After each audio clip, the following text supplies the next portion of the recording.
여러분 안녕하세요. 비뇨기과 전문의 최민석입니다. 제가 오늘 여러분께 말씀드릴 내용은 굉장히 중요한데도 많은 분들이 늦게 알게 되는 것들입니다. 60세 이상 남성분들의 성기능 장애의 주요 원인이 사실 나이와는 관계가 없다는 걸 아십니까? 그리고 약 없이도 간단한 일상적인 관리만으로 모든 게 달라질 수 있다는 걸요.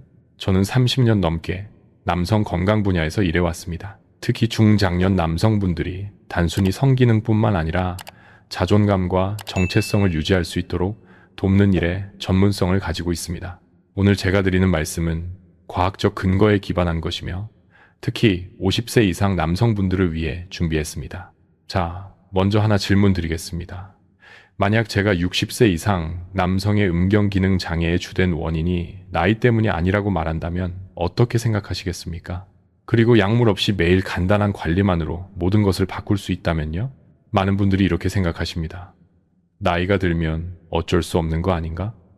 하지만 제가 30년간 환자분들을 진료하면서 발견한 건 이게 사실이 아니라는 겁니다. 물론 나이가 들면서 신체에 변화가 생기는 건 맞습니다. 하지만 많은 남성분들이 겪는 문제의 실제 원인은 따로 있습니다. 혈류입니다. 규칙적인 혈류가 조직을 건강하게 유지하고 산소 공급을 유지하며 기능을 온전하게 만듭니다. 반대로 혈류가 원활하지 않으면 어떻게 될까요? 조직이 약해지고 탄력을 잃고 결국 기능이 저하됩니다. 이건 점진적으로 진행되기 때문에 많은 분들이 너무 늦게 알아차리십니다. 여기서 핵심은 뭘까요? 사용하지 않으면 잃게 된다는 겁니다. 이건 단순한 속담이 아니라 의학적 사실입니다. 음경은 근육이 아닙니다. 하지만 해면체라는 스펀지 같은 조직으로 이루어져 있어서 이 조직이 건강을 유지하려면 규칙적인 혈류가 필요합니다. 많은 환자분들이 저한테 이렇게 물어보십니다. 선생님, 제가 파트너가 없는데 그럼 어떻게 하나요? 좋은 질문입니다. 그리고 답은 명확합니다. 자위행위는 단순히 성적 충족의 문제가 아닙니다. 이건 건강 유지의 문제입니다. 제가 진료실에서 가장 많이 듣는 말 중 하나가 선생님, 전립선 수술 받고 나서 언제부터 할 수 있나요? 입니다. 이건 정말 중요한 질문입니다. 전립선 절제술을 받으신 분들 여러분께 말씀드립니다. 일반적으로 수술 후 4, 6주 정도 지나면 의사와 상담 후 천천히 시작할 수 있습니다. 처음엔 불편할 수 있지만 이것도 재활의 일부입니다. 혈류를 회복하고 조직을 건강하게 유지하는 데 도움이 됩니다. 자, 그럼 얼마나 자주 해야 할까요? 이것도 많이 받는 질문입니다. 연구에 따르면 주 3, 5회 정도가 50세 이상 남성에게 이상적입니다. 이 정도면 조직의 건강을 유지하면서도 과도하지 않습니다. 물론 개인차가 있습니다. 어떤 분들은 더 자주 하셔도 되고 어떤 분들은 조금 덜 하셔도 됩니다. 핵심은 규칙성입니다. 여기서 많은 분들이 놓치는 부분이 하나 있습니다. 위생입니다. 선생님, 그건 다 알고 있는데요 라고 말씀하실 수 있습니다. 하지만 제가 진료실에서 보는 건 다릅니다. 많은 환자분들이 위생관리를 제대로 못하고 계십니다. 나이가 들면서 피부가 더 민감해집니다. 면역 반응이 느려지고 몸이 박테리아와 싸우고 염증을 치료하는 속도가 예전 같지 않습니다. 젊었을 때는 넘어갈 수 있던 것들이 이제는 문제가 됩니다. 귀두염 같은 감염이 생길 수 있고 심하면 음경암 위험까지 높아질 수 있습니다. 그럼 어떻게 해야 할까요? 간단합니다. 매일 씻으십시오. 순한 무향 비누를 사용하세요. 향이 강하거나 항균 비누는 피하세요. 오히려 피부를 자극할 수 있습니다. 포피를 뒤로 젖히고 깨끗이 씻으세요. 그리고 중요한 건 완전히 건조시키는 겁니다. 습기는 박테리아가 좋아하는 환경입니다. 많은 분들이 묻습니다. 선생님, 로션이나 윤활제는 어떤 걸 써야 하나요? 좋은 질문입니다. 수성 윤활제를 추천합니다. 실리콘 기반도 괜찮습니다. 하지만 오일 기반은 피하세요. 특히 미네랄 오일이나 베이비 오일 같은 건 피부에 자극을 줄 수 있고 나중에 씻어내기도 어렵습니다. 이제 많은 분들이 궁금해 하시는 부분, 영양제에 대해 말씀드리겠습니다. 댓글에서 L-아르기닌에 대해 물어보신 분이 계셨죠. 맞습니다. L-아르기닌은 혈류 개선에 도움이 됩니다. 하루 3,000, 5,000 mg 정도를 공복에 복용하는 게 좋습니다. 하지만 혈압약을 드시는 분들은 의사와 상담 후 복용하세요. 그 외에 도움이 되는 것들이 있습니다. 진코빌로바는 혈액순환을 돕습니다. 아연도 중요합니다. 특히 50세 이상 남성분들은 아연 결핍이 흔합니다. 하루 15, 30 정도면 충분합니다. 비타민 D도 테스토스테론 수치와 관련이 있으니 체크해 보시는 게 좋습니다. 자, 이제 좀 더 민감한 부분을 이야기해 보겠습니다. 심리적 측면입니다. 댓글에 70세, 16년째 이혼 상태이신 분이 계셨습니다. 전 배우자를 규칙적으로 만나지만 육체적으로 끌리지 않는다고 하셨죠. 이건 심리적인 문제다 라고 하셨습니다. 맞습니다. 이건 정말 흔한 일입니다. 많은 남성분들이 비슷한 상황을 겪고 계십니다. 여기서 중요한 건 이게 여러분의 잘못이 아니라는 겁니다. 나이가 들면서 우리의 심리도 변합니다. 끌림의 대상이 바뀔 수 있고 그게 정상입니다. 하지만 여기서 놓치면 안 되는 게 있습니다. 파트너가 없다고 혹은 성적으로 활발하지 않다고 해서 자신을 방치하면 안 됩니다. 이건 자기 자신에 대한 투자입니다. 여러분의 존엄성에 대한 투자입니다. 제가 30년간 환자분들을 보면서 느낀 건 가장 건강한 남성분들은 자신을 계속 돌보는 분들이라는 겁니다. 파트너가 있든 없든 성생활이 활발하든 아니든 자신의 몸을 존중하고 관리하는 분들입니다. 이제 밤에 입는 것에 대해 이야기해 보겠습니다. 예상치 못한 부분이죠. 하지만 이것도 중요합니다. 타이트한 속옷을 입고 주무시나요? 그럼 오늘부터 바꾸세요. 음경과 고안에는 공기순환이 필요합니다. 꽉 끼는 속옷은 혈류를 방해하고 온도를 높이며 전반적인 건강에 좋지 않습니다. 루즈한 면 속옷을 추천합니다. 아니면 속옷을 입지 않는 것도 좋습니다. 많은 분들이 처음엔 어색해 하시지만 익숙해지면 훨씬 편하다고 하십니다. 이런 작은 변화가 장기적으로 큰 차이를 만듭니다. 이제 조금 더 깊이 들어가 보겠습니다. 많은 분들이 모르는 사실이 하나 있습니다. 발기는 수면 중에도 일어납니다. 이걸 야간 발기라고 합니다. 건강한 남성은 밤에 3, 5번 정도 발기가 일어납니다.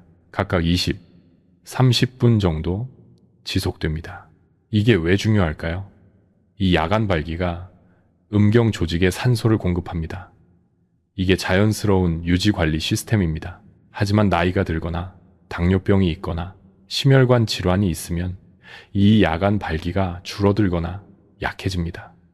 그럼 조직이 산소 부족 상태가 됩니다. 여기서 규칙적인 자위행위가 중요한 이유입니다. 이게 야간 발기를 보완해 줍니다. 낮에 의도적으로 혈류를 만들어내서 조직이 필요한 산소를 공급받도록 하는 겁니다. 많은 분들이 염려하시는 부분이 있습니다. 너무 자주 하면 나쁜 거 아닌가요? 아닙니다. 과학적으로 봤을 때 적당한 빈도의 자위행위는 해롭지 않습니다. 오히려 여러 면에서 유익합니다. 전립선 건강에도 좋고 스트레스 해소에도 도움이 되며 수면의 질도 개선됩니다. 하지만 한 가지 주의할 점이 있습니다. 너무 세게 하지 마세요. 많은 남성분들이 젊었을 때 습관대로 너무 강한 자극을 줍니다. 이건 오히려 조직을 손상시킬 수 있습니다. 나이가 들수록 더 부드럽게, 더 천천히 하는 게 좋습니다. 포르노에 대해서도 짧게 말씀드리겠습니다. 이건 개인의 선택입니다. 하지만 한 가지 알아두셔야 할 건 과도한 포르노 시청은 현실과의 괴리를 만들 수 있다는 겁니다. 특히 중장년 남성분들의 경우 비현실적인 기대를 갖게 될 수 있습니다. 적당히 활용하시되 의존하지는 마세요. 이제 정말 중요한 부분입니다. 페이로니 병에 대해 아시나요? 이건 음경에 흉터 조직이 생겨서 구부러지는 병입니다. 특히 40, 60대에 흔합니다. 많은 경우 외상이나 반복적인 미세 손상으로 시작됩니다. 여기서 핵심은 예방입니다. 윤활제를 충분히 사용하세요. 너무 거칠게 하지 마세요. 만약 통증이 느껴지면 즉시 멈추세요. 그리고 음경이 구부러지거나 통증이 지속되면 바로 병원에 오세요. 조기에 발견하면 치료가 훨씬 쉽습니다. 당뇨병이 있는 환자분들께 특별히 말씀드립니다. 여러분은 더 주의하셔야 합니다. 당뇨병은 신경 손상과 혈류 감소를 일으킵니다. 이건 발기부전의 주요 원인입니다. 하지만 좋은 소식은 혈당을 잘 관리하고 규칙적으로 건강을 유지하면 많은 부분을 예방할 수 있다는 겁니다. 심혈관 질환이 있는 분들도 마찬가지입니다. 음경의 혈관은 심장의 혈관보다 작습니다. 그래서 종종 발기부전이 심장 질환의 초기 신호가 되기도 합니다. 만약 갑자기 발기에 문제가 생기면 이건 단순히 나이 때문이라고 넘기지 마시고 심혈관 검사를 받아보세요. 약물에 대해서도 말씀드려야겠습니다. 많은 약물이 성기능에 영향을 줍니다. 특히 혈압약, 항우울제, 일부 전립선 약물 등이 그렇습니다. 만약 약을 먹기 시작한 후 변화가 느껴지면 의사와 상담하세요. 대부분의 경우 대체 약물이 있습니다. 운동에 대해서도 잠깐 말씀드리겠습니다. 골반적인 운동, 일명 케겔 운동을 아시나요? 이게 정말 효과적입니다. 방법은 간단합니다. 소변을 참는 것처럼 근육을 조였다가 풀어주세요. 하루에 3세트, 각 10, 15회 정도면 충분합니다.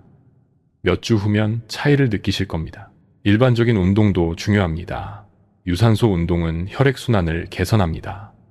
주 3, 4회, 30분 정도 걷기만 해도 큰 차이가 납니다. 근력 운동도 테스토스테론 수치를 유지하는 데 도움이 됩니다. 식단도 무시할 수 없습니다.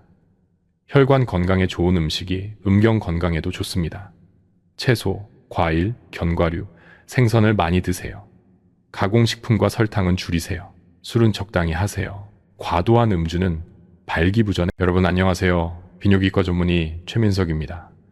제가 오늘 여러분께 말씀드릴 내용은 굉장히 중요한데도 많은 분들이 늦게 알게 되는 것들입니다. 60세 이상 남성분들의 성기능 장애의 주요 원인이 사실 나이와는 관계가 없다는 걸 아십니까? 그리고 약 없이도 간단한 일상적인 관리만으로 모든 게 달라질 수 있다는 걸요. 저는 30년 넘게 남성 건강 분야에서 일해왔습니다. 특히 중장년 남성분들이 단순히 성기능뿐만 아니라 자존감과 정체성을 유지할 수 있도록 돕는 일에 전문성을 가지고 있습니다. 오늘 제가 드리는 말씀은 과학적 근거에 기반한 것이며 특히 50세 이상 남성분들을 위해 준비했습니다. 자, 먼저 하나 질문 드리겠습니다. 만약 제가 60세 이상 남성의 음경기능 장애의 주된 원인이 나이 때문이 아니라고 말한다면 어떻게 생각하시겠습니까? 그리고 약물 없이 매일 간단한 관리만으로 모든 것을 바꿀 수 있다면요? 많은 분들이 이렇게 생각하십니다. 나이가 들면 어쩔 수 없는 거 아닌가? 하지만 제가 30년간 환자분들을 진료하면서 발견한 건 이게 사실이 아니라는 겁니다. 물론 나이가 들면서 신체에 변화가 생기는 건 맞습니다. 하지만 많은 남성분들이 겪는 문제의 실제 원인은 따로 있습니다. 혈류입니다. 규칙적인 혈류가 조직을 건강하게 유지하고 산소 공급을 유지하며 기능을 온전하게 만듭니다.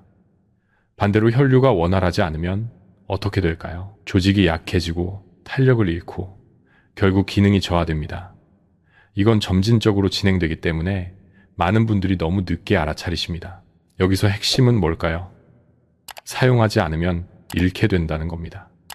이건 단순한 속담이 아니라 의학적 사실입니다. 음경은 근육이 아닙니다. 하지만 해면체라는 스펀지 같은 조직으로 이루어져 있어서 이 조직이 건강을 유지하려면 규칙적인 혈류가 필요합니다. 많은 환자분들이 저한테 이렇게 물어보십니다. 선생님, 제가 파트너가 없는데 그럼 어떻게 하나요? 좋은 질문입니다. 그리고 답은 명확합니다. 자위행위는 단순히 성적 충족의 문제가 아닙니다. 이건 건강 유지의 문제입니다. 제가 진료실에서 가장 많이 듣는 말 중 하나가 선생님, 전립선 수술 받고 나서 언제부터 할 수 있나요? 입니다. 이건 정말 중요한 질문입니다. 전립선 절제술을 받으신 분들 여러분께 말씀드립니다.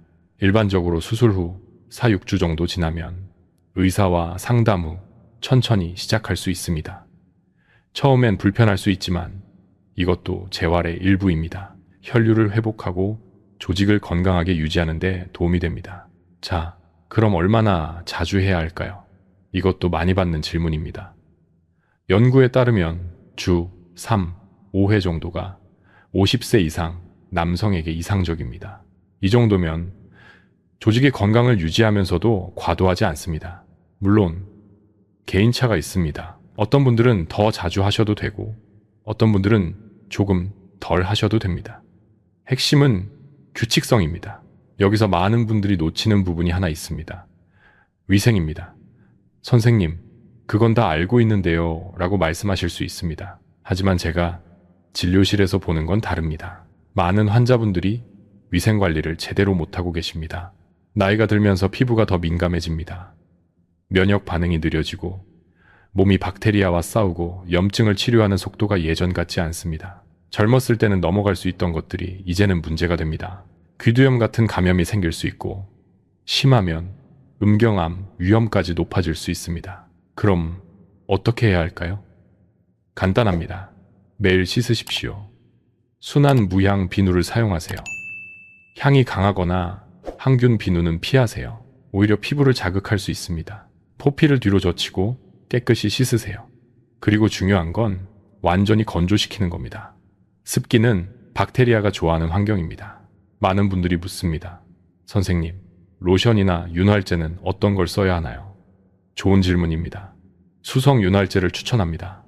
실리콘 기반도 괜찮습니다. 하지만 오일 기반은 피하세요. 특히 미네랄 오일이나 베이비 오일 같은 건 피부에 자극을 줄 수 있고 나중에 씻어내기도 어렵습니다. 이제 많은 분들이 궁금해 하시는 부분, 영양제에 대해 말씀드리겠습니다. 댓글에서 L-아르기닌에 대해 물어보신 분이 계셨죠. 맞습니다. L-아르기닌은 혈류 개선에 도움이 됩니다. 하루 3,000, 5,000 맴지 정도를 공복에 복용하는 게 좋습니다. 하지만 혈압약을 드시는 분들은 의사와 상담 후 복용하세요. 그 외에 도움이 되는 것들이 있습니다. 진코빌로바는 혈액순환을 돕습니다. 아연도 중요합니다.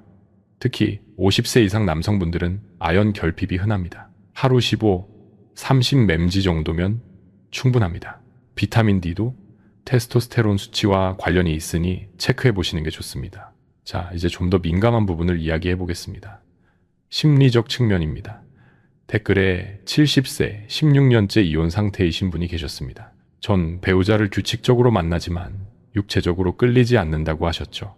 이건 심리적인 문제다 라고 하셨습니다. 맞습니다. 이건 정말 흔한 일입니다.